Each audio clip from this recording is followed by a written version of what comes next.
You are listening to the Tricast Gaming Podcast.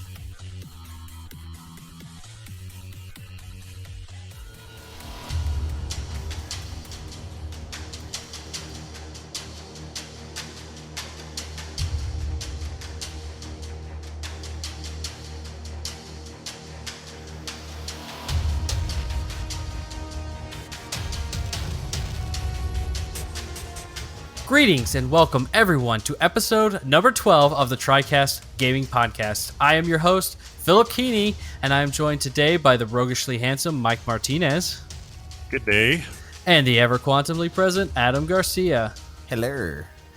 Guys, I am back this week. Everybody, I'm sorry for missing last week. As I told you before, I went to Disney World with the family. So I was away having some magical fun in the happiest place on earth, which honestly, guys, it was good. It was really good, but it didn't feel the same. I was talking to Sarah, my wife, about this afterwards, that, you know, with all the masks, you can't see people's facial expressions at all. And like, you can try to smile really big, but like, even then, like, it really doesn't transfer, you know? And so you can't see people's facial expressions as they're, you know, interacting with you. And there is also like this, you know, they're very adamant about the masks. So I would say like 50% of the interaction I had with Disney staffs was put your mask back up, you know, because my kids refuse to keep their masks on.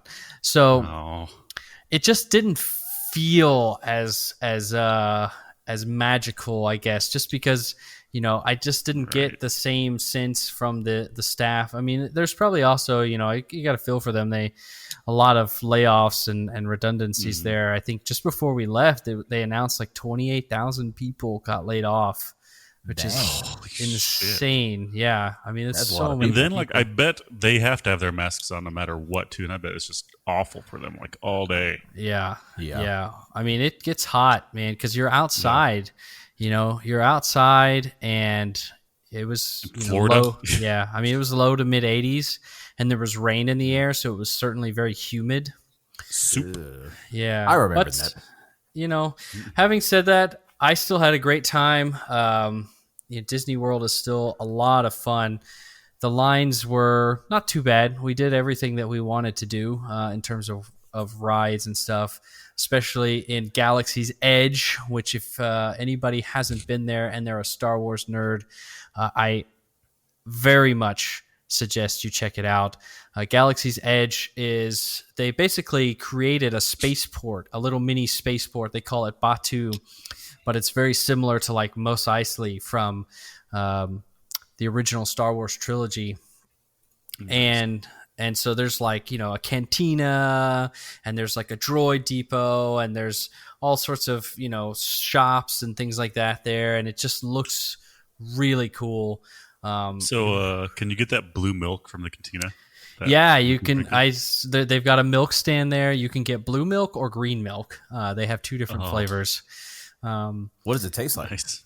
So it's, the blue milk is basically like a coconut and pineapple slush mix, and you can get it with alcohol too. Actually, I did not, but you can get it with, I think they put rum in it or something. But yeah, it's basically like a coconut, pineapple, like fruity slush mix. They make it with coconut milk, not actual milk. So actual milk. Yeah. Right, but it's pretty. Stomach. It is really good though. We got both the blue and the green this time to try them both. Last time I just got the blue, and I like the blue a lot more than the green milk. It's certainly more traditional, and it also, I think, tastes a little bit better. But it's really cool how they have that. There. We also went to the droid depot, and we made our own little mini droid.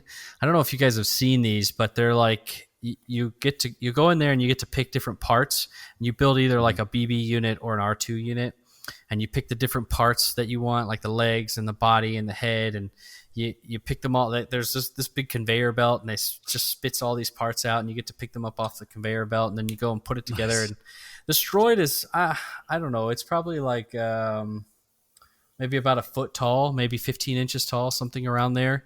And Wow. yeah, so it's a decent size, and then it's remote control. Nice. So you can go forward, backward, or you can spin it in circles. You can make its head turn around, and you can make it talk and stuff like that. So it's really neat. They're not cheap. They're $100 a piece, but I totally bought one this time. For a droid, that's not that bad. For a remote control droid, I mean, the Mario Kart thing was $100 for one of those little Mario Kart remote control Mario Karts. So. Yeah, I got my R2 for $60 at Hastings, and it talks to me, it moves and everything. Well, there you go. Maybe you got the better deal than I did, but I would say how did you get that up? Did you get how did you pack that safely? Because you had to fly, right? So when you go to the store there, they give you a box that you put the droid in when you leave, and I just kept it in that box. I carried it onto the plane. Oh, right on. See, whenever me and Shelly had gotten a lot of our stuff from Disney, they asked if we wanted it to be shipped to our house from Disney. And I'm like, yeah, sure. That way we don't have to worry about the luggage. Yeah, that'd be pretty cool. I would have. Just gotta hope it doesn't get lost in shipping. Exactly. That's what I was worried about. There's this. There's this somebody. This is back whenever the Xbox One was being released, and somebody ordered it online, and he was tracking it, and he put a screenshot of it kind of showed the process of left warehouse. It's on the way, and then he got a notification saying that there's a delay, and the note that the latest activity for the package was train derailment. Oh, that sucks. Well, shit. You don't want it. You never want to see that. You never want to see that. The only way it could be better is if it was truck heist by 4 black Honda Civics. One driver was bald. And kept saying family. Family. I feed my family. Yeah. That's for anyone not paying attention, that's a Fast and Furious reference there for you guys. Yeah. But I mean, and we got to do all the rides we wanted. Galaxy's Edge has 3 different Star Wars rides. One of them, you basically get to fly the Millennium Falcon, which is really cool. You get to press buttons, and you can, push the lever to go to light speed and stuff like that. It's really neat. Cool.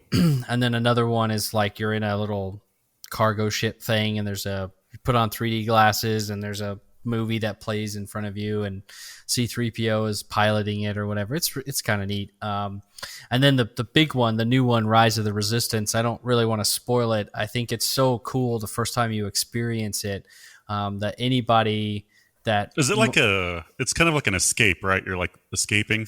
Yeah, absolutely. Yeah. And it's I watched a video on it. Oh, yeah, for sure. It's so cool, though, because it is more than just a ride.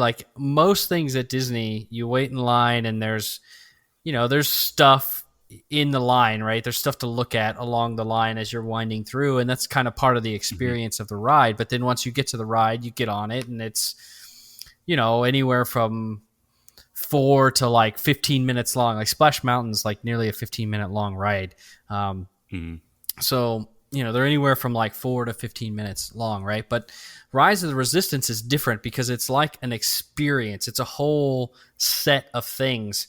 You kind of wait in line, and there's stuff that you see as you're waiting in line, and then you get to the front of the line, and you go into this briefing room, and there's something that happens there, and then you come out of that, and you go into this next part, and there's stuff that happens there, and cast members actually interact with you, and then they take you on to another part, and there's another thing that happens, and then they actually put you into the ride. So it's just so cool how they do it, how they really make you feel like you're transported to another place.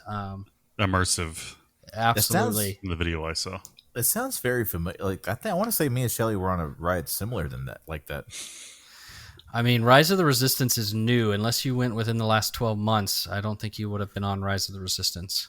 Well, yeah, probably not that one, but I know we were on a ride where it was Star Wars based, and we were with C-3PO, and it was a 4D ride type thing. Yeah, that's Star Tours. Yeah, okay, that's a different ride.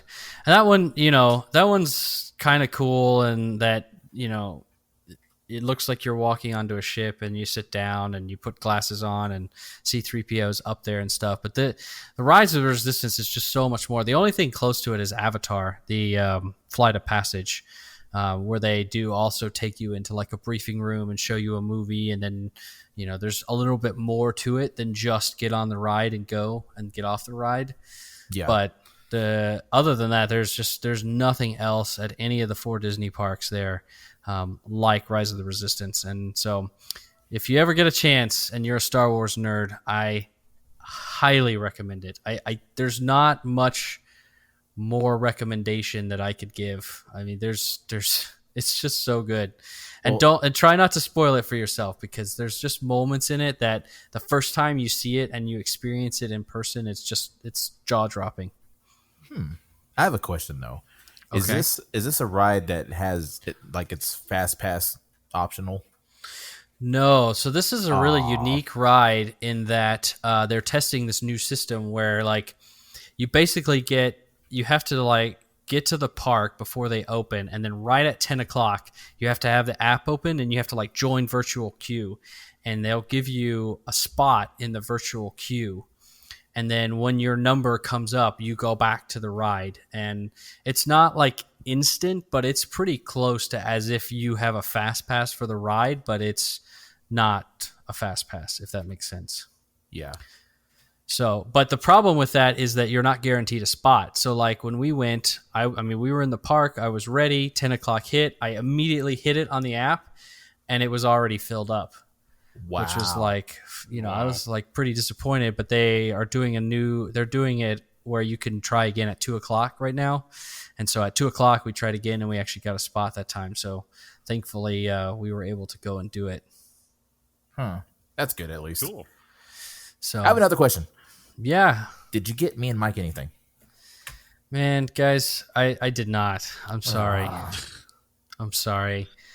It I didn't even think about it, to be perfectly honest with you. Yeah, I got my droid and that was it. I didn't buy myself anything else. I mean, you just rack up the bill there. I did the. I'm glad you decided to buy yourself a droid. You put our gift money toward that droid. That's fine. Are you enjoying it? Dude, it's really cool. That means you get to share it. I like chasing the dogs with it. It's pretty fun. That's awesome. That's awesome. Yeah, for sure. But man, what have you guys been? I mean, I don't want to hog all this time here. I mean, Disney World's pretty cool, but what have y'all been up to the last week? Well, it's the opposite of Disney World. I'm still packing. I want to have everything 100% packed, because we have a day to get out of this apartment and into the new one. It's the move out date and move in date were the exact same day. So there's no we can take some stuff slowly over there. No. So I'm I want everything. Yeah, we have to have everything packed. So we have about 80% of our stuff packed. Only the last thing, really heavy thing, is our desks and computers, and Laurel's craft closet, which I'm afraid to open. That's about it. When do you move? When's the move date? Next Saturday. So I probably won't be here next week because my computer will be in pieces and parts. Understandably. Sounds like so much fun. Yeah, we had to do the same thing when we moved into this house. We were closing on the other house, and we negotiated this 2-day window from when we closed to when we had to be fully out of the house. So yeah, I certainly understand the time crunch there. It was not fun. Yeah. Luckily I got a U-Haul, and I got hired a rental or a moving company, so they're gonna help me with a bunch of the heavy stuff, which isn't a lot. I wish I had the money to do that. Hire a moving company? Yeah, because I had to move our entire house myself. Oh, that was not fun. Yeah, I didn't want to do that. Yeah, this was $180 for 2 hours. God, it's so much cheaper than it is here. It was going to be almost $400 to move a mile. Yeah, I only just got a couple of guys. They were on this website, on U-Haul's website, and they're they charge this much an hour. So after 2 hours, they're just going to leave unless I pay them another, it's $90. That's not bad. That's good. Yeah, that's a good price. Hopefully it'll be smooth, but I'm expecting hiccups. It's moving. You never know what can come up. Yeah, for and sure. something always breaks too. Never fails. Right. Never. And you always lose something. You're like, where the hell did I pack that thing? Yeah. Yes. Just don't let it be your Yep. computer. Oh no, this thing's freaking massive. It's hard to get lost. If I'm you're like but me, I like if like everything that's coming with me in my car, like my monitors, like all of our electronics are going with me in the car. None of that shit's going in the U-Haul.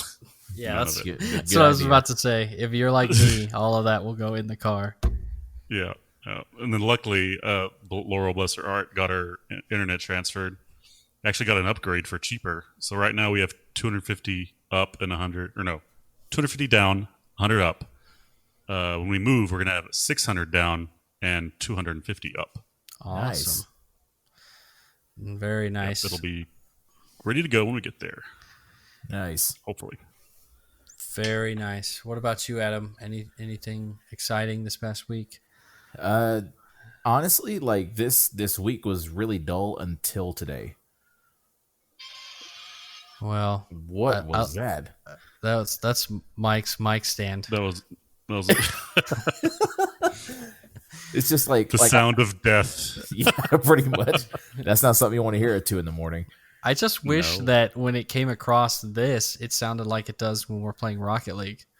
Right. It's a little it's filtered out better here. But yeah, like when we're playing Rocket League, it just sounds straight up like I've shit my pants. It's the best thing for the audience. For the audience, the best thing I can describe to you is imagine like the sound when you're sitting over a nice porcelain toilet and you just let it go. That's what it sounds like. And we'd be like in the middle of a tense Rocket League game, and he moves the mic stand, and it just sounds like it sounds like he's playing from the bathroom. Wow. Yeah. So, But yeah, like my week was boring up until today because at work our power shut off in the middle of us doing some very important things. Oh, that's And- always fun. Did you lose anything? Well, Oh, I didn't. no. I didn't. I always hit Oh. control save no matter what. But what made it interesting is that we have 2 separate battery backups for the 4 different computers that are in the server, right? But one of them, the batteries aren't as good as they should be, so it doesn't hold a charge very well. And so that we were like, okay, if this one drops down one more bar, we need to shut the servers down completely. And like it was supposed to have an hour leeway, well, we only had 40 minutes. And sure enough, it went down to that one bar, and I was like, we got to shut the server off. And it took us from the time that I had to go find my boss to the time that we shut the servers down. It was maybe a 35-minute time frame, and 5 minutes after we shut the servers down, of course, we're getting the calls. Hey, I can't get on the website, and I'm like, well, we don't have power. Get another phone call. Hey, I can't order something on y'all's website. And I'm just like, we're, the power's down. Just do whatever. Yeah.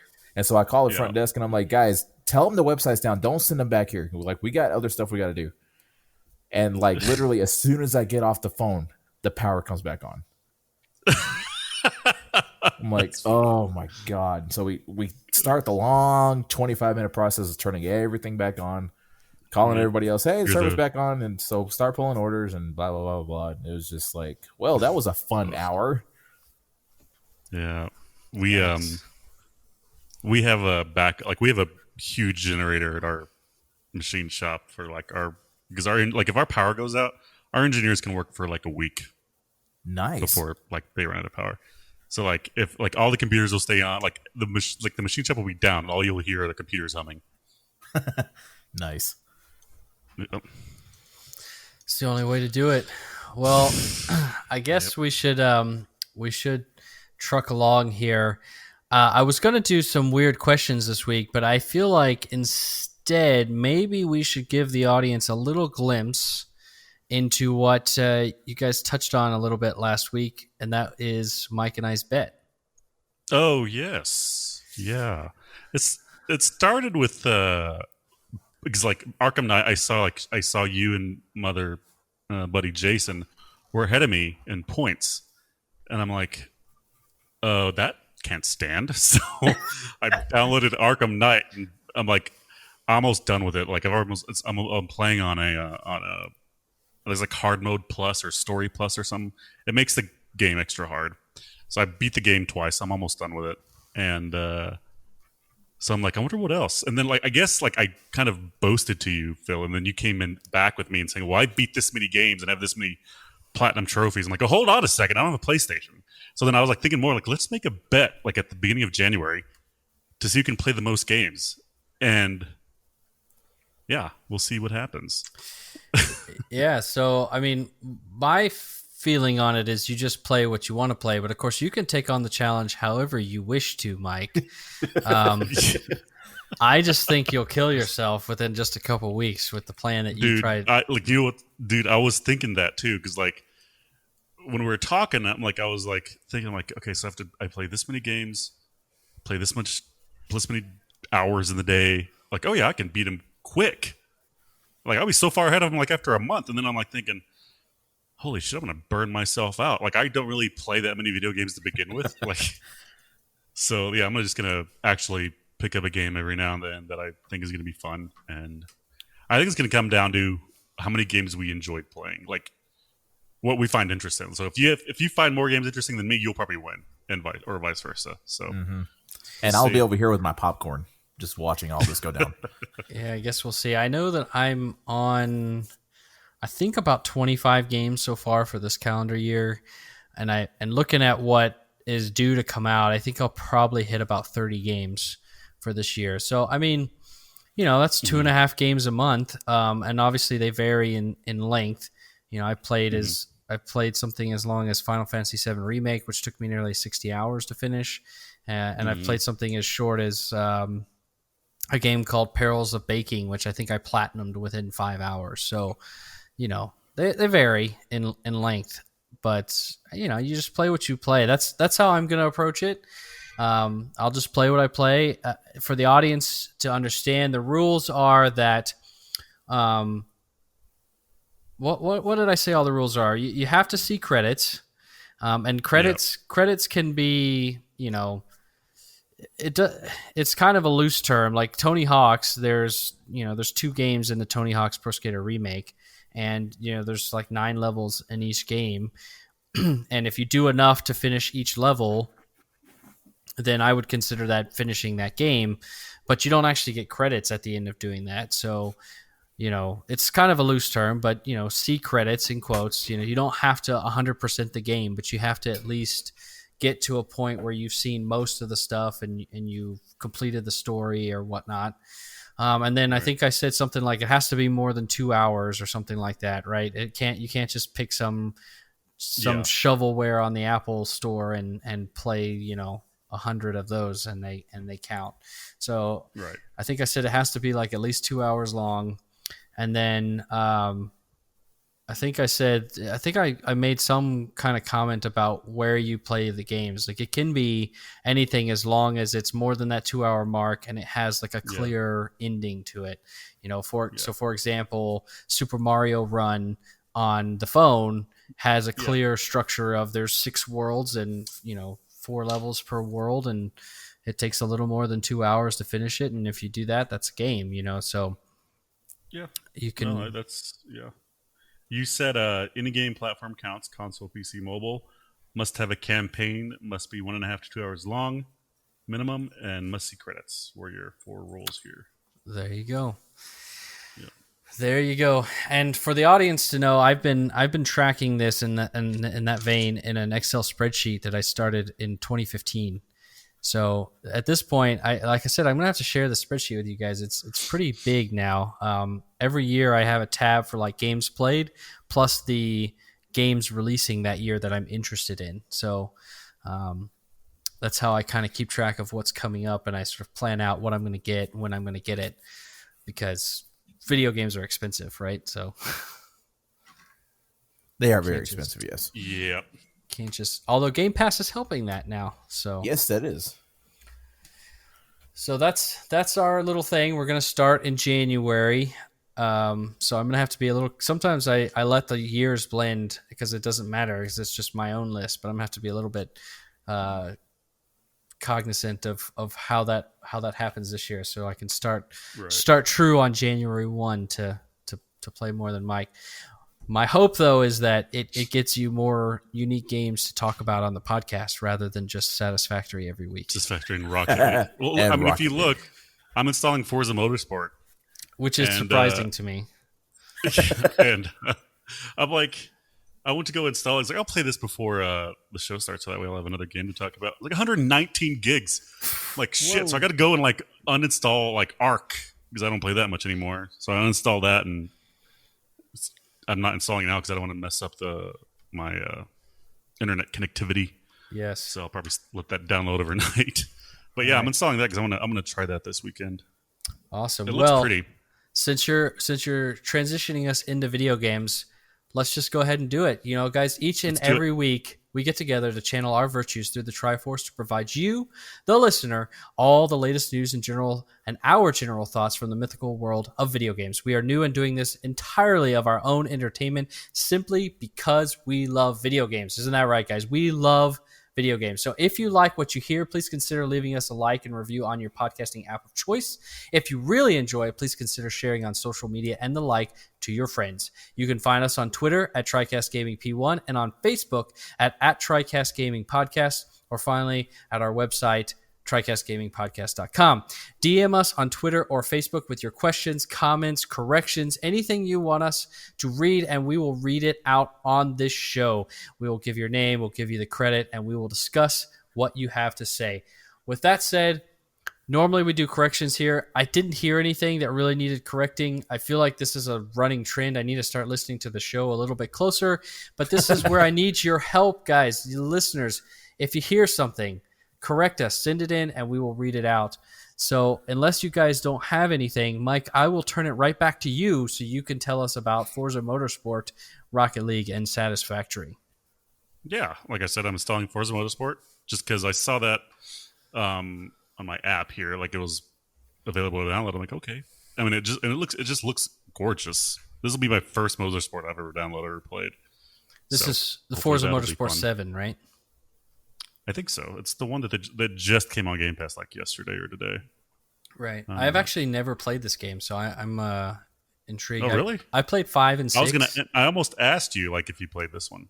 Yeah, no, I played Wow. 5 and 6, and then, but more recently, I've been into.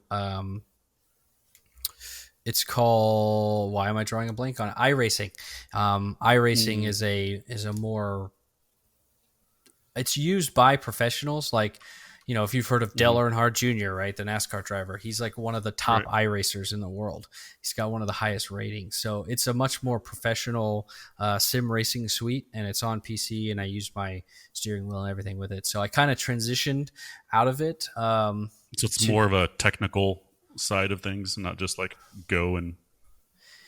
Yeah, I mean, Or Forza just gas and Motorsport go. 7 is still a sim racer. It's not arcade, for sure.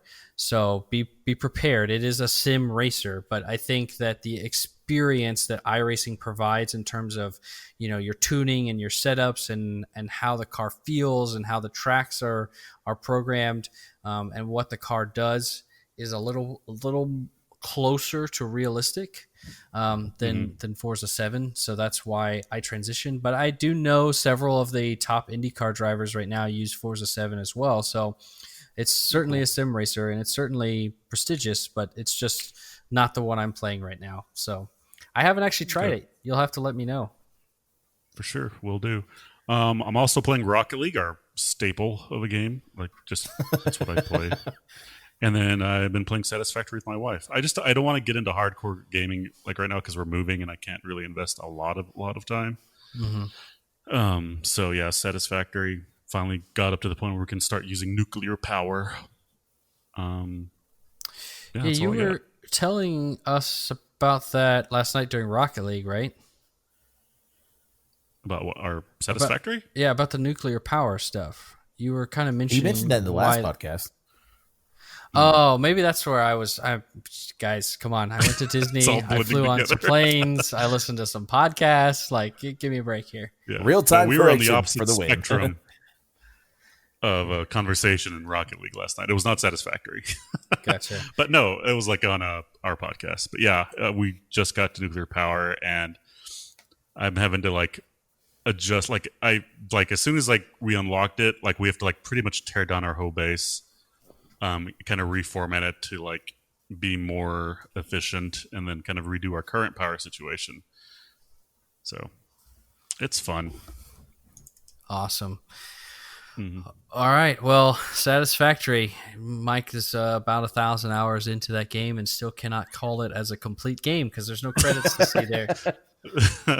Nope. So you're already losing. So I think I've played 2 games in the time you started satisfactory. Yeah, indeed. Yeah, I'm actually going to hold off on getting Cyberpunk until January. So I want that one to count. You want that one to count. All right. Well, I actually probably am going to hold off on Cyberpunk till January as well because I want to play it on the Xbox Series X. And that is my wife's Christmas present to me. So I will not get my Series X until Christmas. So Christmas.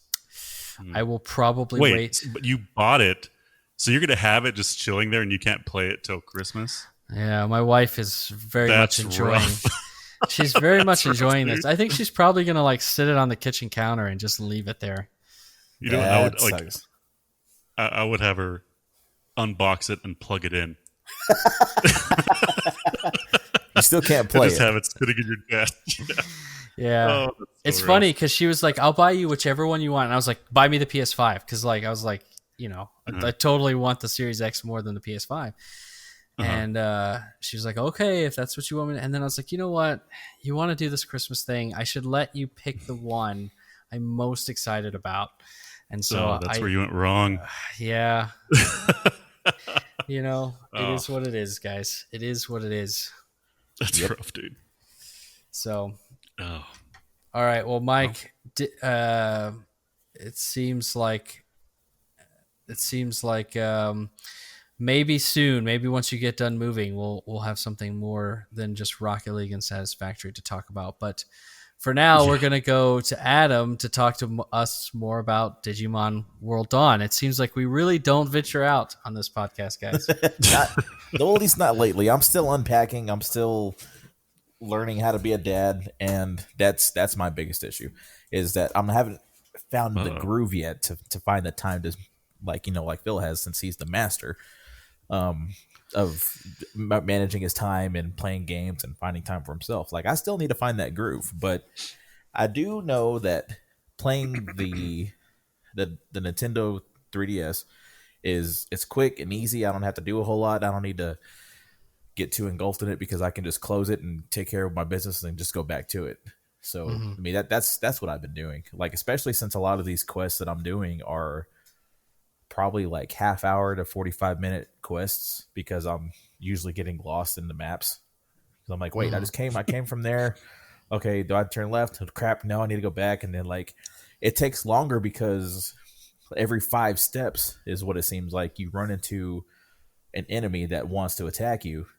And I have all mega level Digimon, like maxed out everything like the way it's supposed to be. And so it's never a fair fight unless I'm actually hitting a boss. So like I hit all these enemies and like I kill them in one shot, and I'm just like I'm wasting all this energy and this all this stuff that I'm supposed to use to attack them, and it's just infuriating because I'm just like, just let me get to where I need to go so I can continue my quest, and it always stops me. Is there like a run option? You know, like in Pokemon, when you engage in a fight, you can like click run, and it at least saves you a little bit of time if you don't need to fight the enemy. There is, but sometimes it won't let you run. Like it'll say fleeing has failed, and I'm just like, son of a bitch. Yeah, the same thing happens in Pokemon. Yeah. I mean, it kind of seems like the Pokemon games and the Digimon games are extremely similar in how they're played. But I mean, I'm not a fan of Pokemon. I'm just going to put that out there. I'm a fan of Digimon. But that's just from what I've observed. Yeah, I mean, I haven't played a Pokemon game since Red and Blue, so dang, that's a while. Yeah, basically, I played the first Pokemon game and never went back to it. So there you have it. Yeah, you never picked up Pokemon Go, huh? I mean, so it was pretty viral, right? So I downloaded the Yeah. app and I tried it for 5 minutes and was like, nah, fuck this, and was out. Like I gotta leave the house. Screw that shit. No, I like to leave the house. I just don't want to leave the house walking around with my face in my phone. Yeah, Oh yeah, that's probably not smart. that's how people get injured. Exactly. Yeah. I watch YouTube. It happens. It does happen. All right. Well, I haven't got to play much since I was at Disney World for the past week. I did download and start Star Wars Squadrons and play the prologue mission, and that's it so far. So I don't have a whole lot to say about it other than it does look very pretty, and it does. Yeah. Go ahead. I'm sorry. I was because I almost downloaded it too, when I was reading some reviews, and there was this like issues with huge like frame drops and some other technical like just running the game issues on the PC. So I'm kind of holding off until some of that stuff gets fixed because it does look really fun. I want to play at 60 FPS and not 20. Yeah, see, I'm being a console gamer primarily. I'm not spoiled with the 60 frames per second yet. I am excited about that with the next generation of consoles. So, yeah, I mean, I played, like I said, it was just a prologue, maybe about an hour, and it looks very pretty. It's very fun to play. It's a cool looking Star Wars space battle game. The best, I mean, certainly the best I've seen in like nearly 20 years now, since like Rogue Squadron. So it is. Dude, I've beaten that game so many times. It was the only game I had on a 64. It was a great game. So I'm hoping this one lives up to the same level, but I don't have a whole lot to say about it yet because I haven't been able to dive into it. So maybe next week I'll give you guys a little more insight into what I'm seeing in the game. So cool. With that, I'll push us along into the news. I think, right? I think that's where we're at next. That's so the next thing. Yes. So we're going to head into the newsreel. I will start with item number 1. Sucker Punch Productions has today confirmed that Ghost of Tsushima, and I say today, this was earlier this week if you're listening to the show, confirmed that Ghost of Tsushima Legends, a new online co-op mode for the PlayStation 4 exclusive game, will launch on the 16th of October. So that is a little over a week away from today. It will be free, as we stated before on the show. It will also release alongside Update 1.1, which contains some major new features for the single-player story, including New Game Plus, another merchant, and armor loadouts. There's even a new set of trophies you can earn during a second playthrough. Some more details, if you've forgotten, on the Legends, on what is included in the Legends. It will include new story missions designed for 2 players and 4-player survival missions that act similar to a horde mode as you battle waves after waves of enemies alongside your friends. They will also be releasing a raid called Io's Realm, which will launch a couple weeks after the release of Legends and is said to be a, quote, epic 3-part adventure that will require excellent teamwork and communication to overcome, end quote. Guys, I never actually got to Ghost of Tsushima, but this is really cool that they're supporting the game with post-launch content, and it's all free. Nice. Right on. So if you are into Ghost of Tsushima, look for that on the 16th of October. Right on. Right on. Adam? Item number 2. EA has confirmed that Need for Speed Hot Pursuit Remastered will come to PS4 and Xbox One on the 6th of November, 2020. It will indeed support cross-play and contain all major DLC and contain 6 hours of new gameplay. It'll cost $39.99, and it is already available for pre-order. Nice. That was my first Need for Speed game. Nice. So Your first one? I think so. When was that one released? I feel like that one was... Shoot, I don't know now, actually. I'm drawing a blank. I'm drawing a blank. I will look it up. But yeah, man, I thought like everyone started on like Need for Speed Underground and Most Wanted. That's it. Well, no, hold on. Because I did play Need for Speed before Underground. It's like I said in the last podcast, I played Need for Speed 1 on Windows 95. So when did they like when a Need for Speed? The cops are always there, right? Or did they add that a bit after the initial game? I don't know. I don't Okay, think the cops were always. they Um, weren't. I don't think that they were always, in there. Hot Mm, Pursuit appears to have released in 2010. 2010. Yeah, No, I that was thought. okay. This wasn't my first one then. Yeah, I thought that Hot Pursuit was one of the newer ones. Mm, Yeah, I guess if you really go back, one of the original games was called. There was the 1998 Need for Speed 3 Hot Pursuit. that's the one. So maybe that's That the was my one first. was your Yeah. first. Yep. I want to say the cops were in it like early on in the series, and then they took them away for a little bit, and then they brought them back Mm. with the 2010 Hot Pursuit game. I remember the cops. I got pulled over because I didn't know how to shift the gears. What an odd thing to get pulled over for. I Well, just like I was like a kid, so I'm pressing the That's so keyboard funny. and I'm using the mouse, and I'm like, "How do you shift?" And I didn't know how to do that, and so I got pulled over once, got pulled over twice, and the third time they sent me to jail. That's so funny. That's Yeah. brilliant. My brother likes to tell the story about how he was like, I don't know, 8 or something, and he was playing one of the Need for Speed games, and he got away from the cops, and he yelled something like "Suck it, cops!" And my mom came in and took the game away from him. And wouldn't let him play anymore. That's awesome. Wow. And then look at him now. Now he's Look a at cop. him now. He's a cop. Yeah, That's what happens. that's what happened. That's the road he was on. Respect the law. Good thing your mom. Yeah. All right, Let's all right, see. Mike. Item 3. PlayStation Now is embracing the spooky month of October as PlayStation Blog confirmed the list of PlayStation 4 titles hitting the service this month. The headliner is Days Gone, which will stick around until the 4th of January 2021, and remake of Medieval and Friday the 13th. The game coming as permanent editions. If that wasn't enough, PS Now members will also get their hands on Trine 4, The Nightmare Prince, Battle Princess Madeline, and Steel Rats. Leaving the service is Just Cause and Watch Dogs 2. That's right. Yeah. So anybody who's used PlayStation Now knows that sometimes the bigger games have like a 3-month window that they're available on the service. So that's what the Days Gone will be, and then the other ones I think are, as far as I can tell, at least, are permanent additions to the service. All right.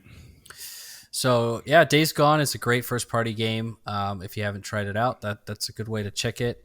Medieval, the remake of Medieval, is really cool. I platinumed that game last fall. It's a really neat game, and actually, we're going to talk about another game later that is heavily influenced by Medieval. So both of those games I recommend for sure. Wait, is Medieval a horror game or is it just Days Gone? So I mean, I wouldn't say Days Gone is a horror game, right? Days Gone is a post-apocalypse zombie survival game. I guess if you want to call that horror, you can. But it's not like a Resident Evil type horror game.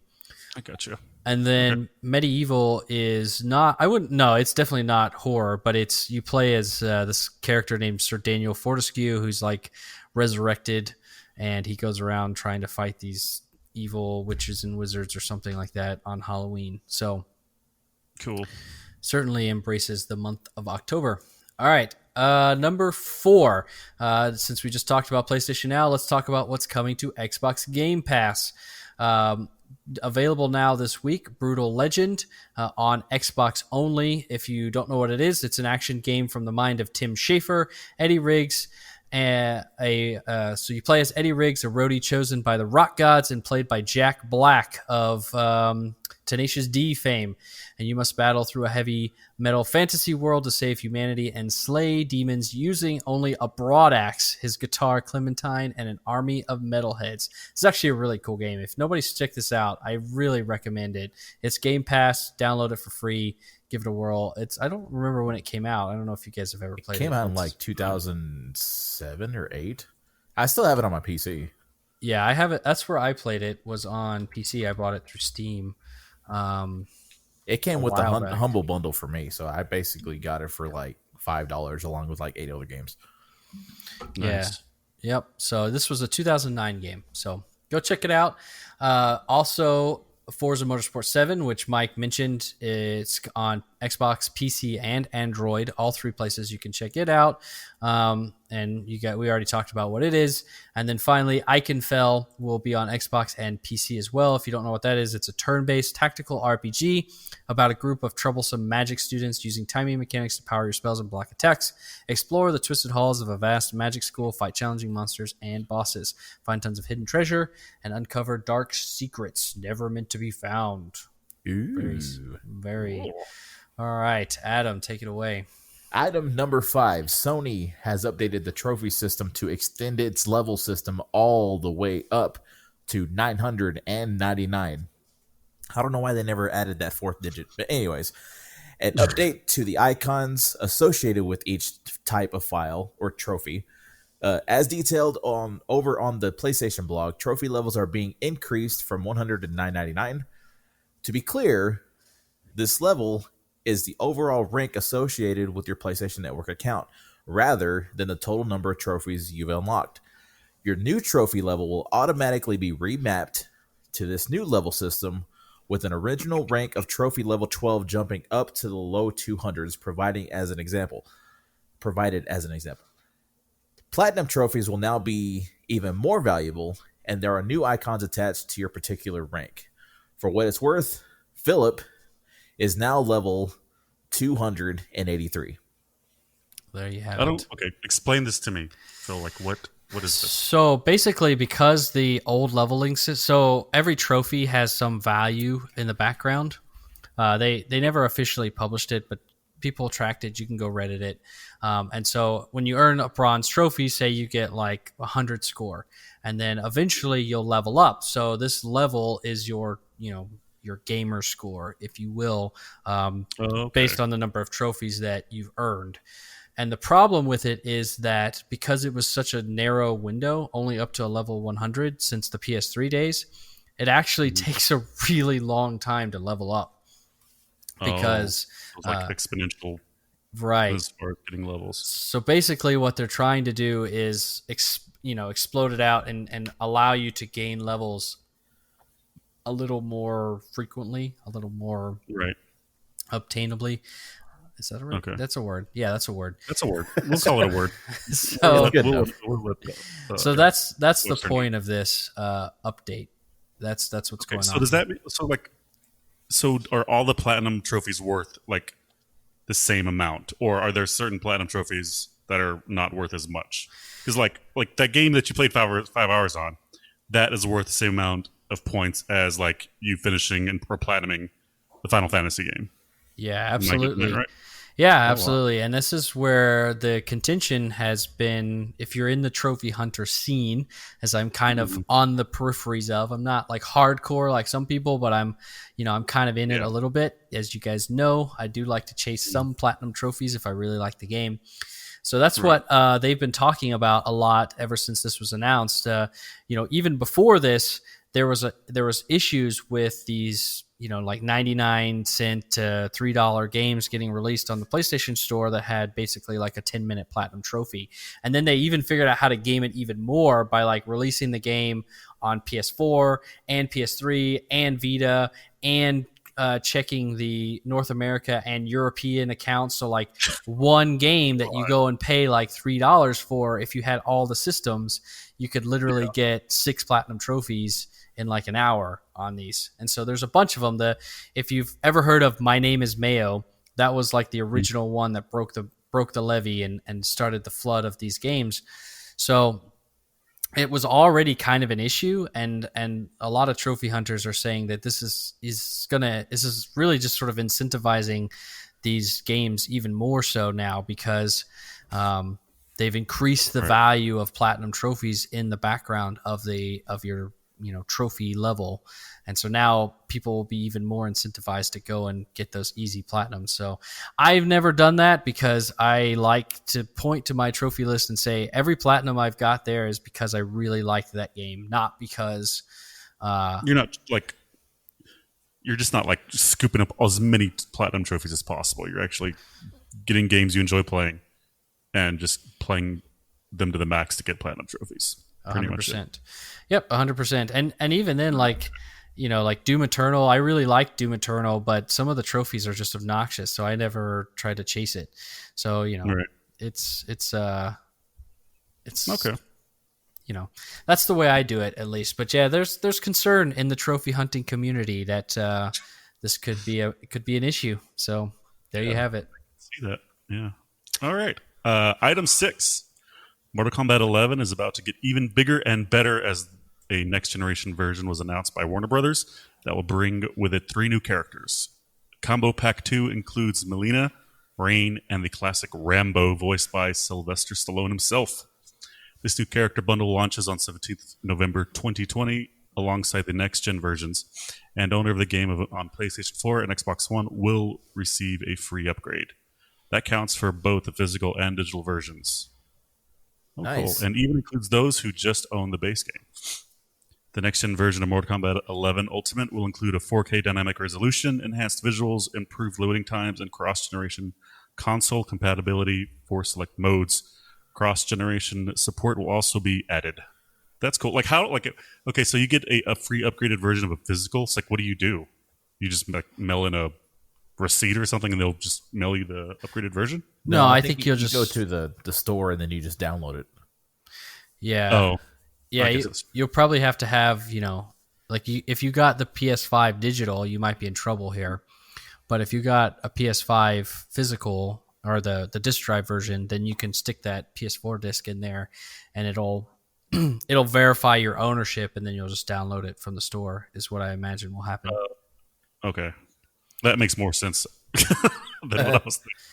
But what I think is cool is that they're saying this even includes those who just own the base game. So if you just have like base Mortal Kombat 11 and you never actually got any of the extra packs, if you upgrade to a next gen console and you stick that disc in, it'll give you this next gen version that includes this pack. So That's pretty good. yeah, pretty nice little bit there. And the cross generational support I think is cool. So basically they're saying if you upgrade to PS5, but you still have friends playing on PS4, you can play across the system. So that's pretty neat. Yeah. Have y'all ever played a fighting game? I online? have Mortal Kombats. But like, have you played it like online against other people, like online? Oh yeah, it's hilarious. Hell I can't no. stand that, dude. That like because I didn't realize how much of lag there is. But good lord, like if you're not hosting the game, you're gonna lose. Okay, here's what I do.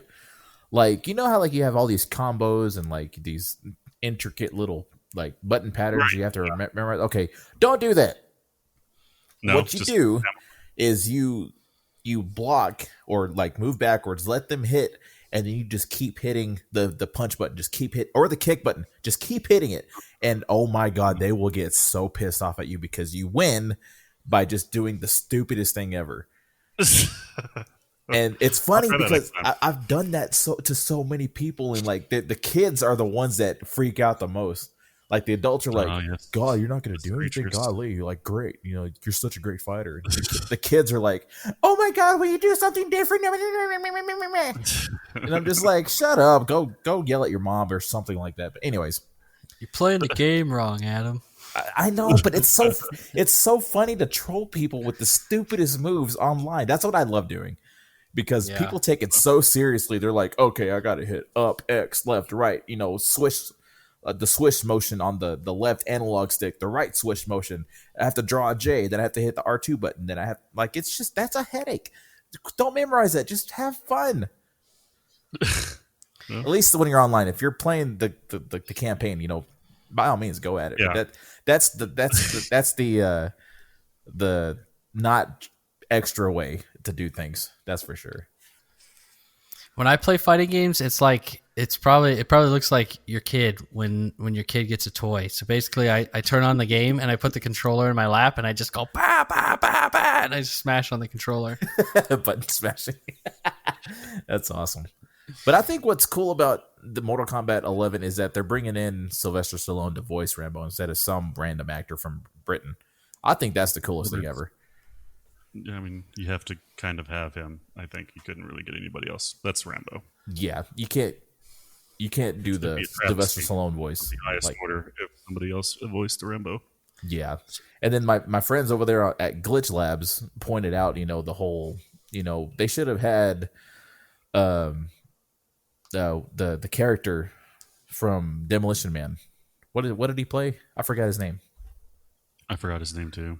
That'd have been John Spartan. That's his name, John Spartan. And like they said, they should have had him on there as an extra skin. And I'm like, yeah. And every time he does a big move, he screams Phoenix like he does in the Demolition movie, because that would have been awesome. that'd have been great. There you go. Missed opportunity. Yeah. All right. Well, if fighting games is your shtick, there you have it. That's the next thing coming for Mortal Kombat 11. So moving on to item number 7. Now that we've seen the PS5 breakdown, which we'll talk about in items of the show or topics of the show, Western Digital has announced the first PS5 compatible SSD expansion card.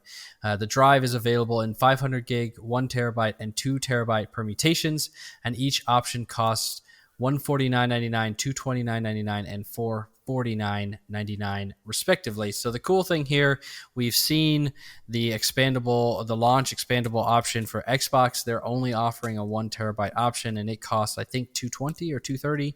So we're seeing here the PS5 will have 3 different size options, but the prices are very comparable to what the Xbox Series X is going to have.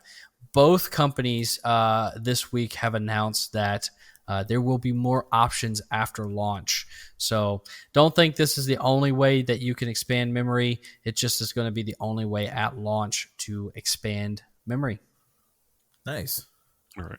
And it's gonna you'll keep your speeds as far as the hard drive is concerned with those options as well. That is my understanding. Cool. That's what I've read. So as That we'll works. talk about at the end of the show, it's maybe not as simple to expand SSD on the PS5, but we'll get into that. So take it away, Adam, with number 8. Item number 8. Microsoft is today celebrating a record year for its first-party studios, with 10 brand new titles launched in 2020, and many of them earning strong critical acclaim, end quote, as well as, quote, impressive engagement from our fans, end quote. Specifically, here are some of the stats Xbox executive Aaron Greenberg, who has liked a few of our tweets. This is what he has highlighted. First, 15 Xbox Game Studios games launched to date, 10 of which are brand new titles, and many more to come, a record for Xbox. Secondly, 1.66 billion hours played by our fans and counting. Good Lord, that's a lot. The most ever year-to-date for Xbox Game Studios titles. Microsoft Flight Simulator, our longest-running franchise, returned with an overall Metacritic score of 92, a top-rated PC game this year. Ori and the Will of the Wisps was the highest-rated Xbox game we launched this year with an average Metacritic score of 90. Grounded, a new release from Obsidian, quickly exceeded more than 1 million players, while Sea of Thieves has now surpassed 15 million players to date. That's crazy. That is insane. Crazy awesome. Wasteland 3 not only was a fan favorite and previously won the award for Best RPG at Gamescom, it also had an average Metacritic score of 86. In July, at the Xbox Game Showcase, we announced 5 new titles from Xbox Game Studios. Wow. There you have it. Great year for Xbox. I should have not taken the direct Aaron Greenberg quotes there, because it sounds like we're talking like we own Xbox. Obviously, we don't. Well, come on. Let's just pretend there for a second. That would be awesome. There you have it. For anybody wondering, the 10 Xbox Game Studios that have launched in 2020 are in this order. In launch order: Ori and the Will of the Wisps, Bleeding Edge, Gears Tactics, Minecraft Dungeons, Grounded, Flight Simulator, Battletoads, Tell Me Why, Wasteland 3, and Age of Empires 3 Definitive Edition. Some of the new titles that have been announced or further expanded upon this year: Halo Infinite, Fable, the Next Gen Forza Motorsports, Avowed, Hellblade 2, Everwild, State of Decay 3, As Dusk Falls, Psychonauts 2, and Age of Empires 4. So lots going on from Xbox first-party studios. You know, PlayStation fans like to say that Xbox have no games. Obviously, that is not true. Yeah. As you can see. Very, very, very true here. And also, they said they're going to be demoing Xbox Game Pass games as well later on, or they're like trying to look into it.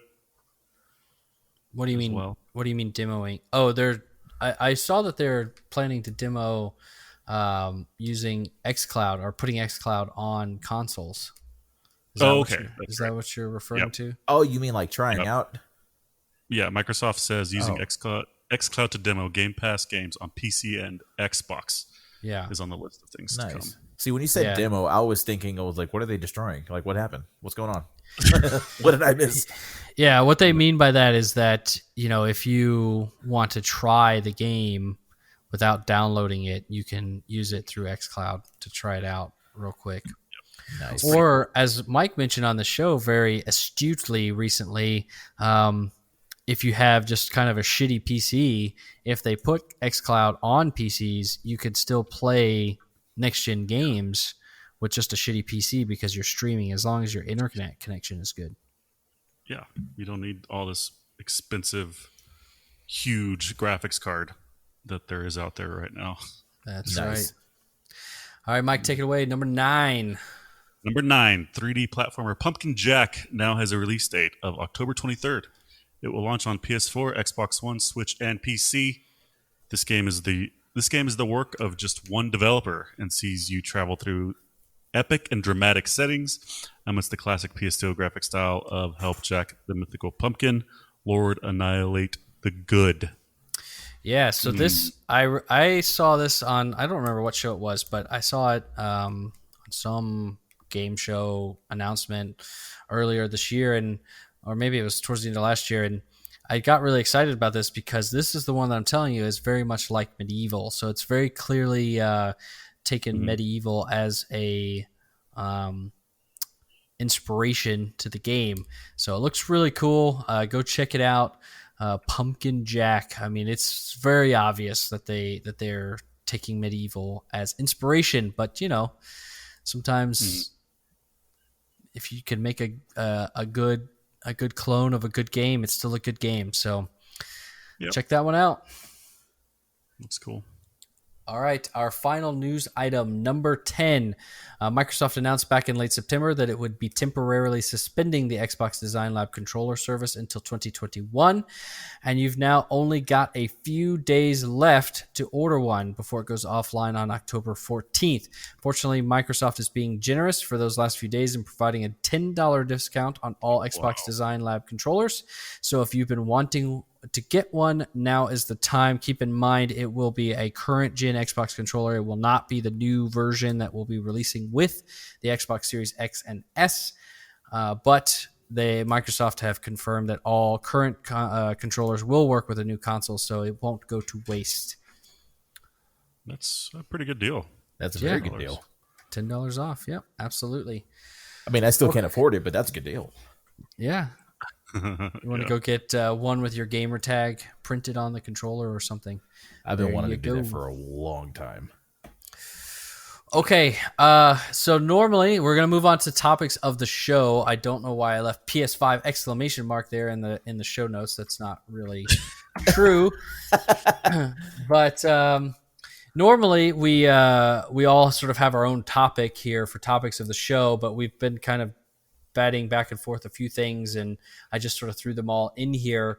So I will, since I did the last news item, Adam, I'll let you start with the first topic of the show. All right. The first topic of the show is that PS5 will normalize the buttons for the confirm and cancel, which comes as a surprise because a lot of people, especially in the Japanese region, like they're used to it being a specific way because the accept is a circle for them, like universally, I guess. And so it's going to take a little getting used to because now that they're flipping it, it's kind of a little awkward. And I mentioned that on Twitter. Like someone said, is the PlayStation sales are going to hurt because of this? And I said it might because of this change. I don't think it would hurt that much. No, but that region is pretty large, so it may not be like tens of 0.5% is a lot, I guess. Yeah, there. But like as soon as I said that, like people were just like bashing it, like what I just said, like yeah, that's only for Japanese, that region, and I'm like, do you know how big that place is? But that's just me. Like, I mean, I understand where they're going. They want it to be universal, and they want it to, they don't want people to keep bouncing around between different layouts of controllers, and they can always change it back if they want to in the settings. But that initial thing is just a little weird. That's not true though, and that's the thing that I think has got a lot of hardcore PlayStation people a little upset, is that on PlayStation 4 right now, if you want to swap those, whether you're in Japan or if you're a Japanese native living in the West, and you buy a US PlayStation 4 and you want to put it the way you're used to, you can do that. But on PlayStation 5, they're saying that they're going to normalize that and make that firm and not give you the option to switch that back, which I think is crazy. That's the part that I really don't understand, why they would backpedal in an accessibility option that they have on the PlayStation 4 but not provide it on the PlayStation 5. Right. And that just kind of adds to what I was saying. Like some people might look at that and just be like, well, this is just adding another step for me to do on a new console. So I mean, why do I want to buy it? Mm-hmm. So I mean that's where I say like they might lose sales. Like that's just the way I see it. But I'm also thinking like a businessman, so that's why I say that. Right. Yeah, I mean, so I think what's weird, like if you're a Nintendo player, you know that they actually do the circle. It's not circle though. What is the layout? Is it A or B? I can't remember. I haven't looked at a. Yeah. So whatever the button is on the right of the diamond is the accept button on Nintendo consoles, and whatever the bottom button is on the diamond is the cancel button. And Nintendo have kept that in the US and in Japan. And so in Japan, that's just, because Nintendo came from, it's a Japanese manufacturer, that was the standard over there. And so PlayStation over there adopted that, but somewhere along the way, I don't know if it was Xbox, I guess it was Xbox, someone changed it over here. And so here in the United States, it's always been X is confirm and circle is cancel. So if you're a player of both consoles here, of both Nintendo and a PlayStation or an Xbox, you've kind of experienced this weirdness. But in Japan, everything's the same, and that's kind of how they've always been. But I guess they're rocking the boat. They want to be different, I guess. I don't know. Yeah. I don't really understand it. I don't know what's driving them to do this. That couldn't tell you. But honestly, like when I go from playing Super Mario Odyssey and then go to an Xbox game, like I have to like retrain my brain every single time because like it just flips too hard. And when I go from Xbox or PlayStation to Switch, I'm always doing things wrong, and I'm just like, God dang it! So it's infuriating. Yeah, so I guess I was just looking this up. The number of PlayStation 4s that have been sold in Japan is 9.2 million consoles. So if you consider that, I think total PlayStation 4 sales is up over 110 million units worldwide. Japan accounts for roughly 10% of the console sales for PlayStation 4. It's certainly, I think, the highest selling current gen console. I guess unless you consider the Nintendo Switch a current gen, which if you do, then that certainly has outsold the PlayStation 4 in Japan.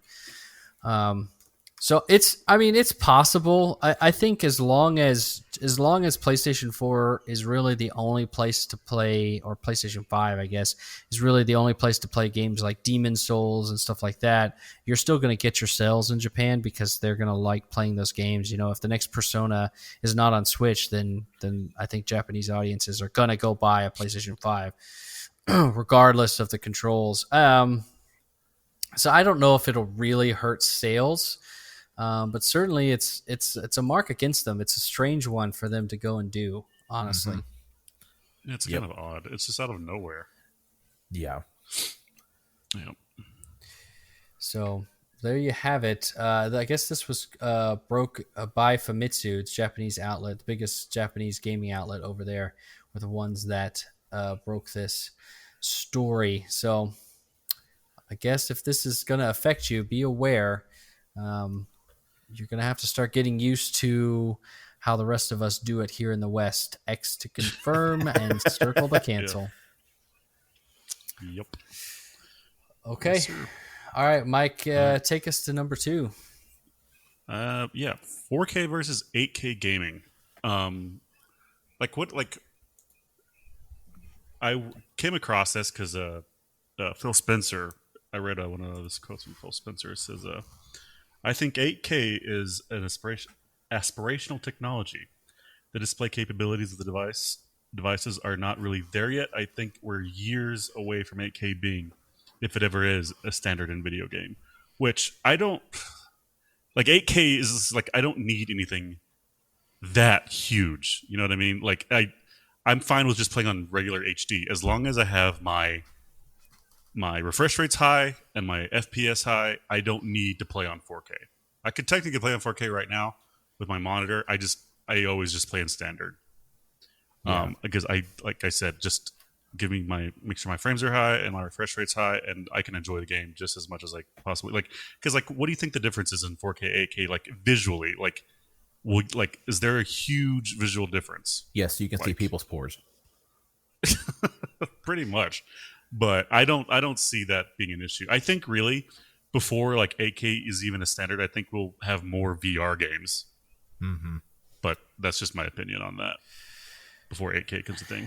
Yeah, I just think that, I know that I've read about this a little bit. There's a point where the human eye doesn't really pick up on the differences in terms of the number of different details that you can see.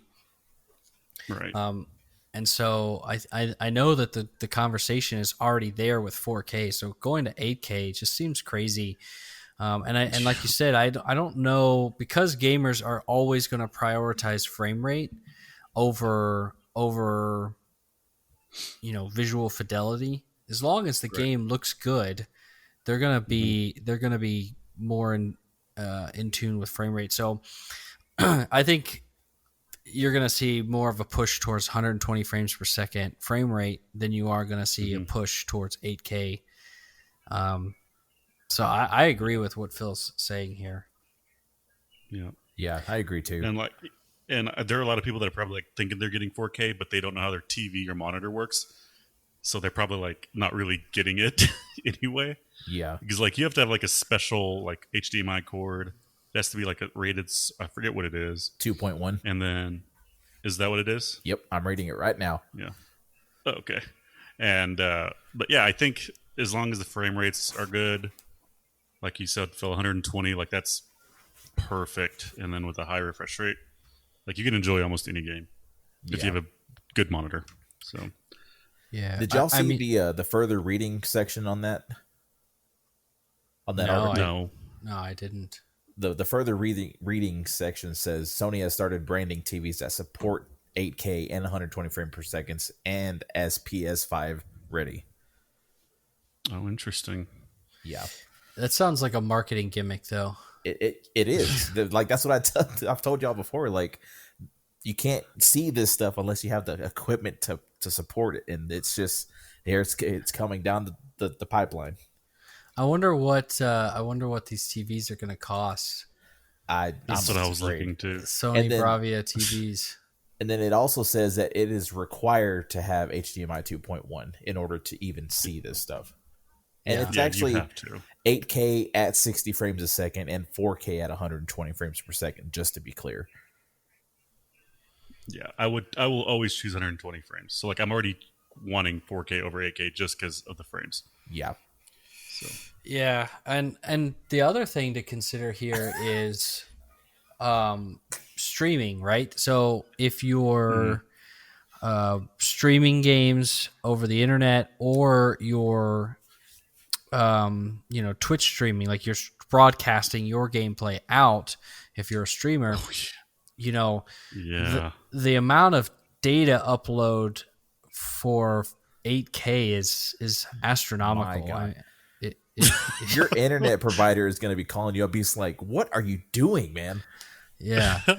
So Oh, my and I gosh. think this is really, and this is probably why Phil Spencer's saying this. It's probably a little bit gimmicky as well. So let's call this out a little bit, because we like to really shit on PlayStation here lately. So let's be fair and call Phil here a little bit, because I think some of the reason why he's saying this is because Microsoft are positioning a console that is geared towards, I think, geared towards streamers, right? So he's trying to essentially sell the Xbox Series S. So he's saying, like, guys, look, we're never going to go to 8K. We're probably only ever going to go to 4K. And so therefore my console that's geared towards native 1440p upscaled to 4K is still never going to be out of date, right? I think that's what he's trying to do here. So let's call it Setting a little bit. expectations. Yeah, so let's call it a little bit that it is a little bit marketing speech here, because Sony have suggested that, coming with a lower power console, it's not going to make it through the generation. And I think this is Phil Spencer's subtle way of trying to suggest that it would, because we're never going to go to 8K anyway. So it's not going to get outdated. So, take that grain of salt there. But I think that there's a point here to be made, especially if you're a streamer. Something that does 1440p native and 120 frames per second is going to be your go-to choice, I think, if you're a broadcaster, because you're never, even if you have a 4K console, you're not going to broadcast in 4K anyway.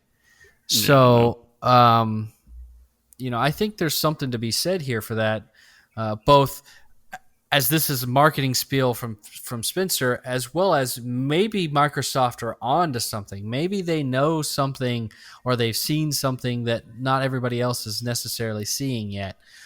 So I think watch this space over the next few years and see, if they make enough of these Series S, you could see a really high selling console there, because people are willing to say, well, I don't want 4K anyway. I really just want 120 frames per second. And if Series S is doing that, maybe that's good enough for me at that price point. Yeah. Yep. So, By the way, the TVs range from $1,000 to $6,000. FYI. That's insane. You know what's frustrating? Have you guys tried to search for a new 4K TV at all with the new consoles and everything? Have you all tried looking for them?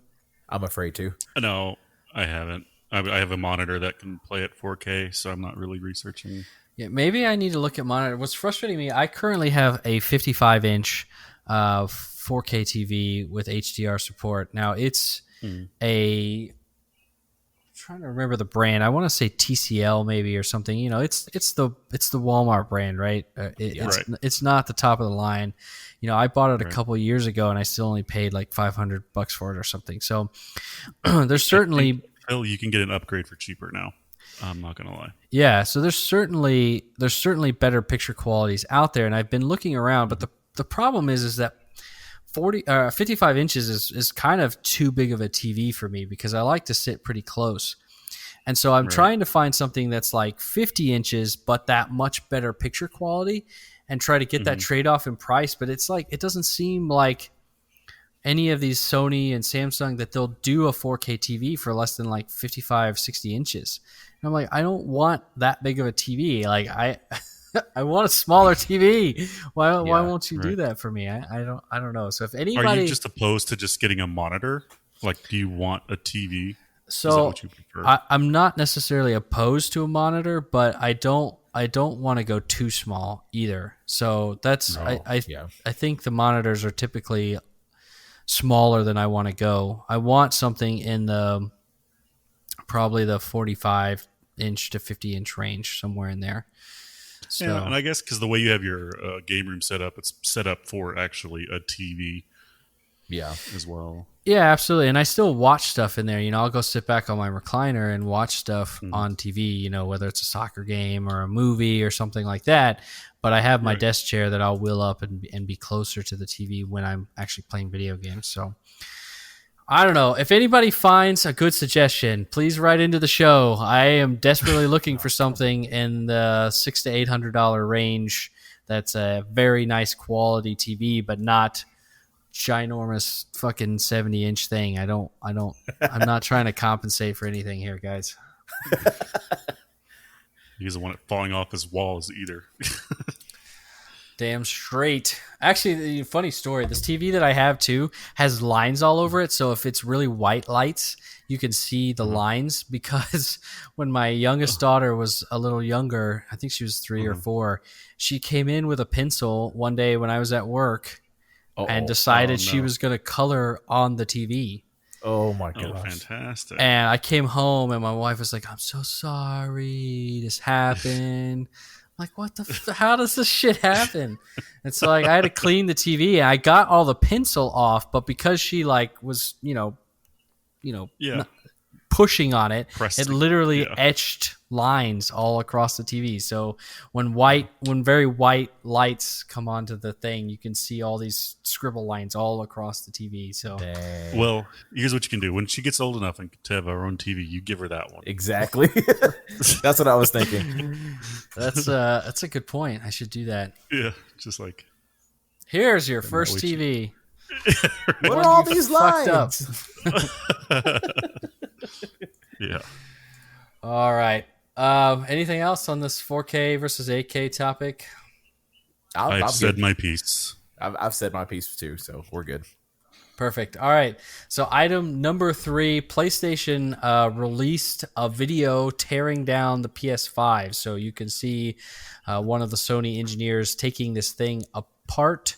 You can see all the different little pieces. So takeaway number 1 for me, this guy's sitting at a table and he's got the PS5 in front of him on the table. And this motherfucker is like nearly as tall off the table as he is sitting up at the table. Like this console is huge. And I think it's so funny because Xbox put out their console first in terms of like visually what it looked like back in December at the Video Game Awards show last year. And like people were like, this thing's huge. It's a refrigerator. There's all these memes. And now we actually realize that the PlayStation 5 is like significantly larger than the Xbox Series X. And there's a lot of memes out there. Huge. Some of my favorites are like the PS5 is better as a skyscraper than a video game. So that's the first how tall thing. that guy is. No, I don't. That is Because what if he's like 4'5"? So they've given the exact dimensions of the PlayStation 5 console. So you can you can go look at it. You can know exactly how big this thing. It is certainly the largest PlayStation console ever made. It's even bigger than the fat PS3. So this thing is a big boy. A big console. I like they showed like what you do to like if you want it on its side, and I guess you kind of have to like kind of rig it a little bit, and then Xbox their Twitter showed how to lay their console on the side. It's just somebody picking it up and putting it on its side. Yeah, Exactly.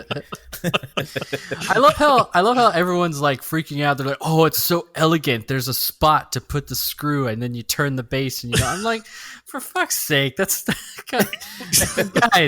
That's what we're As excited about. As an engineer, I can tell you there's a lot more elegant and intricate solutions out there for things than a little holder for the fucking screw of the base. Calm your shit.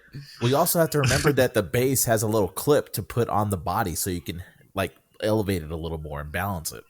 Yeah, there You go. Innovation, guys. Innovation. Yeah.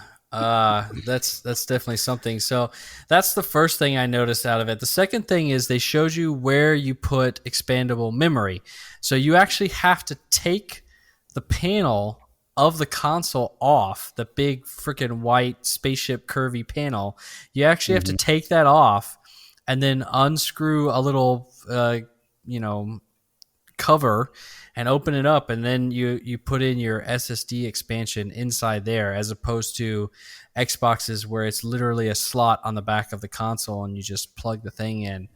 So, a lot of people were saying, oh, but that'll give more variety to what you could potentially get on the PlayStation 5. And that may be true. But what we're seeing is that the first SSD expansions, the price is still the same as that one designed for the Xbox Series X. So it's certainly not making it cheaper yet. So we'll see. We will see, but I don't know. I think that if you can come up with a design that's literally plug and play from a console perspective, I think that's much better to go, because the people buying consoles are buying them because they're like me. We are fucking PC illiterate, okay? We don't want to open up our console. We're too fucking scared to do it. I bought a kit to fix my Joy-Con drift like a year and a half ago. It's a little kit and there's a video. It's like a 5-minute video. Like, everyone says it's super. I'm too afraid to take apart my damn Joy-Con for this kit made to fix the drift. And you think I'm going to take apart my PlayStation 5? And this guy designs, or he works on airplanes. Yeah, he's afraid to work on a Joy-Con. I design airplanes. That's right. Yep. There you have it. Oh man, but fixing a Joy-Con, that's where the line is drawn. Well, you don't do see, that. Guys, look, I'm very mechanical in nature, okay? Like, and planes are bigger, cars are bigger. I work on cars. I take them apart, but they're mechanical parts. They're not little fucking PC boards inside of something, okay? Like, I get scared with that shit, all right? I'm like afraid that I'm gonna touch it after I like brush my hand on my pants or something and get a static shock, and then Uh-oh. And your luck, Phil, that's exactly what's going to happen. Yeah, exactly. And then my $500 console will be bricked by one little static discharge. Yeah, just because you rubbed your sock on the carpet. That would suck. See, I tear apart PCs and laptops all the time, so it ain't nothing new to me. So I'm looking at this, I'm like, oh, that's not that bad. So it's not boring to me. It's not. I mean, Xbox is more straightforward, more like, it's dummy proof, I think. PlayStation, like, for me, like, that's not a big deal. But yeah. It's just me though. Like, I am a little bit on the computer geeky side, so we're a little bit savvy when it comes to tearing things like that apart. Yeah, for sure. Yeah. Well, and I guess a counterpoint to this is, because it's seemingly so easy to take those side panels off, could we see a return to something like the Xbox 360 faceplates? So now, instead of having to go buy a whole new Spider-Man themed console, could PlayStation theoretically sell little cover plates for maybe $80 for a cover plate or something that's Spider-Man themed, and you could guarantee you that's like perfect for that. That's it. I'm sold. I'm getting a PS5. If they do that, I actually am excited about that. I used to buy all kinds of faceplates for my Xbox 360. I would change them out all the time. So I think if they do that, that would be pretty cool. I would have to give Sony some props for that one, for sure. I would definitely, every time there's a big release, I would certainly, if they came out with a new PlayStation cover, I would certainly go and buy the PlayStation cover and change it up every 6 months. You can put the one you're not using like on a shelf somewhere, and it just looks badass just sitting there. Yeah, absolutely. That'd be super, super cool. So that was also pointed out. As far as beyond that, the only other thing I would say is that they've certainly created a design that is very open. I guess they're doing it for cooling purposes. They claim that this is going to be a very elegant cooling solution. But comparative to the Xbox Series X, I mean, the Series X is, in my opinion, a much more compact and elegant looking design and deliberate design of how they put this stuff together. So if the Xbox Series X doesn't have a cooling issue, if they cool just fine, and it's as quiet as they claim it to be, I mean, it just looks better engineered to me. If it's smaller, if it's as quiet or quieter, and thermally runs as well as the PS5, then it's a better design in terms of an engineering hardware perspective, in my opinion. But I guess we'll have to wait and see once the things are out how they truly run before we can make that call. But those are the big things that I took away and noticed from watching that teardown video. Yeah. All right. I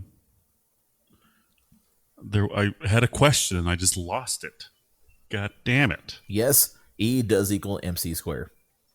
Do we know? I knew he was going to ask. Have you seen, like, Microsoft sent out Xbox Series X's, and I believe from what I've seen, like, the cooling, like the fan, you really can't hear at all. Yeah, that's what I've been seeing. Is this thing is a quiet. The Series X is very quiet, very quiet. That's what people have been saying. And the way it looks like the air goes is it sucks from the bottom and blows it up. Yeah. So keep that in mind when you place it. I wouldn't put anything like a few inches above. Like, don't put it in the shelf. Like, kind of have it up top where it has room to breathe. Yeah, that's probably very critical. Yeah. Yeah, which is a good point because the PlayStation 5 is different. They stated very clearly that it's going to draw air from the front of the console and push it through the exhaust port on the back, which is very different to, as you pointed out, the Xbox Series X, which is going to draw air from the bottom and push it out through the top. Yeah, but it's kind of funny because they've been touting this vortex cooling technology or whatever, and you know, I've got he's a friend, but he's also a colleague. He works for me. He's our cooling lead on the program that I'm running right now, and he likes to make fun of that. He thinks it's marketing spiel because he doesn't think that it's that different from stuff that we do all the time on aircraft, but they think it sounds cool. So he likes to make fun of it. So I feel like it's only fair to put that out there and say that, you know, there are people that do cooling systems for a living on complicated aircraft that think it's a bit marketing spiel what they're saying. But if it works, I mean, it's a cool design. It is a cool design. It's a very compact design. If you look at how that thing is, it's almost like it's like there's almost like a T bar, and everything just clips onto that T bar, and then the whole case just drops down over it, and they just pull air across all of it. It's really neat looking. If you haven't seen the teardown of the Xbox Series X, go take a look at it. It is very cool. Very cool looking, in my opinion. I do have the one thing I really liked about the PlayStation is there's a spot where you can actually put a vacuum hose and like suck out all the dust. Yeah, there's like a little fine. Cool. There's like a fine print thing on it that says that those don't guarantee that it collects all dust, which I thought that was funny. But who's gonna go and like pop the cover off to go vacuum out their PlayStation 5? Are you really gonna do that? I would, but that's just me. Dude, I have to open up my PC case like every few months because I have it in a spot where like it's not by a window or anything, but somehow just dust all up in there. So I don't know if there's like having a ceiling issue in my windows or what, but yeah, I have to blow that shit out all the time. Well, I mean, just imagine if you go vacuum your carpet, how much you pull up off your carpet. And if you think that fan inside your computer is drawing air in, you know, that's going to inevitably pull particles in the air into your computer. So certainly I can see how that happens. Right. For sure. I feel like I had I had a funny story and now I lost it. You caught me with the I remember now. So when I got my first Xbox One, the one that came out in 2013, I hadn't had it for very long, and I had clipped my toenails. And for some idiotic reason, I put the pile on top of my console. Oh, no.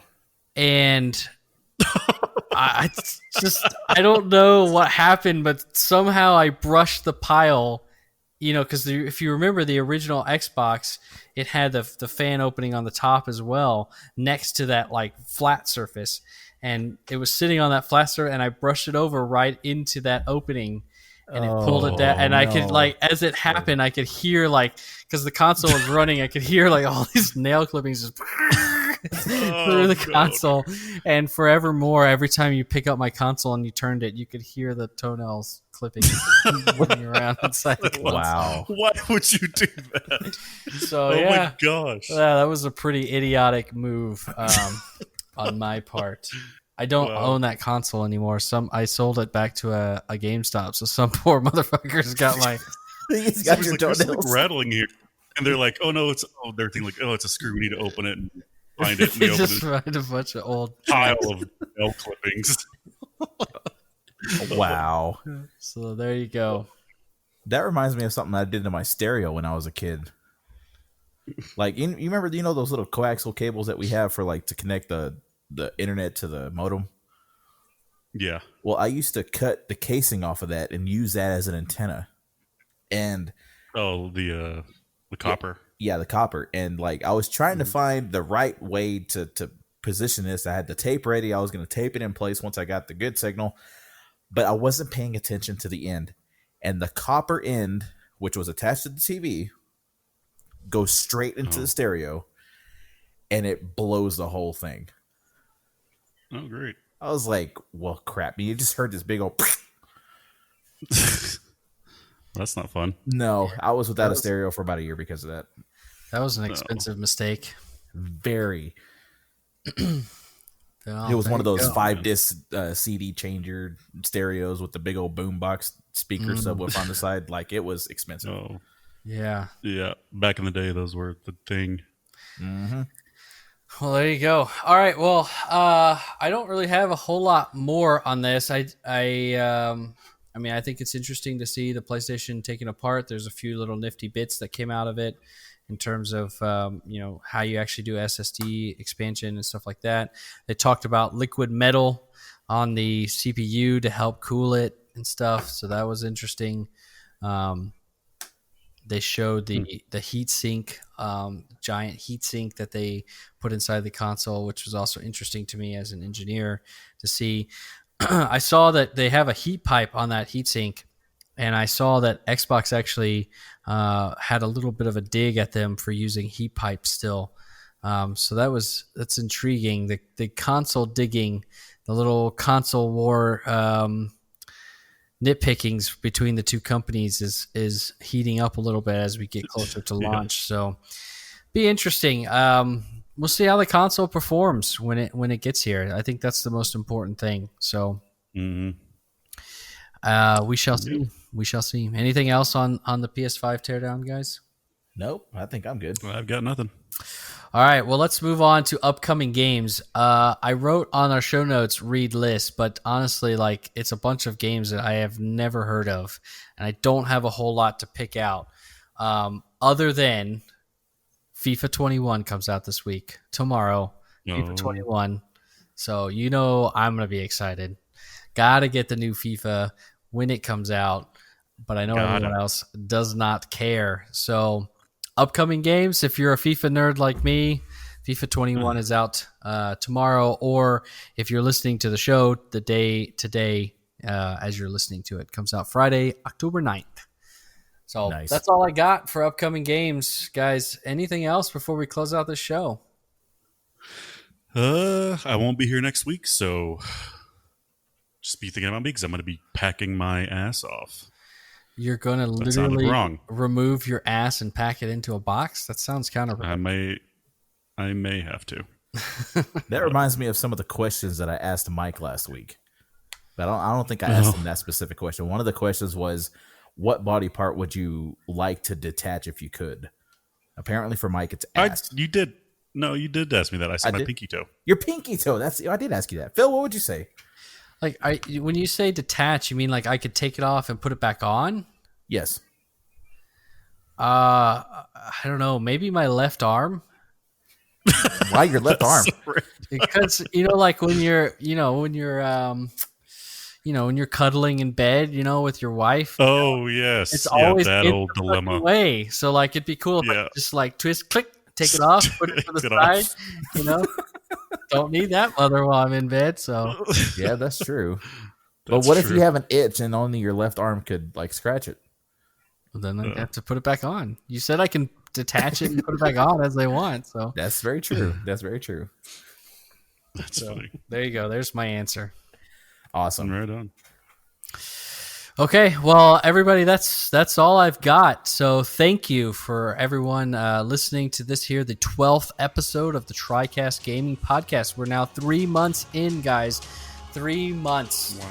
Wow. We hope you enjoyed it as much as we did. Remember to like, subscribe, review on your podcasting app of choice. And if you have any questions, comments, corrections, anything you want to share with us, DM us on Twitter or Facebook. We'll be happy to read out what you have to say, and we will be back again next Friday with episode number 13.